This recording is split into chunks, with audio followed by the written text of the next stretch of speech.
Tonight we find ourselves in Tain-l'Hermitage along the Rhone River. It's right over there, a little hard to see. And the weather here in Tain is as it was in the Southern Rhone, which is to say, great if you're recharging your aquifer.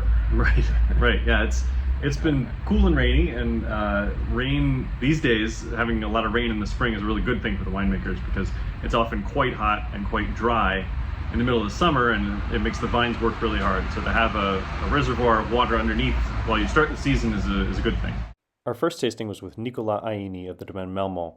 He's making really wonderful Séguérés. They're full of freshness and full of life even amid a hot, dry climate, and they're somehow still getting better.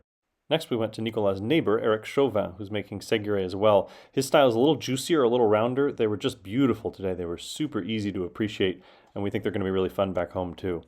And then after lunch we went to see our old friends, the Cartier family at the Domaine Les Goubert. Florence Cartier is making her usual very sophisticated, very polished style of wine, and it's working really well in these recent vintages. And then finally we drove up the Rhone Valley to Tain-l'Hermitage, where we are tonight. So it was a really, really interesting day of tastings. 3 producers all right next to each other. You could almost throw a rock from one to the other. And very different styles, very different wines, different vintages, different ways of approaching winemaking, and really cool to taste them all next to each other. Very interesting day. And tonight, we're here for the other reason to be in Tain-l'Hermitage, which is the Restaurant Mangevin. Wonderful restaurant, alone worth a visit to this town, and we're looking forward to it.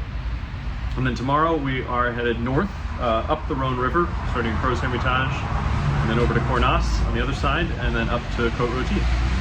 And that's it for our second tasting update, and we'll see you back here tomorrow.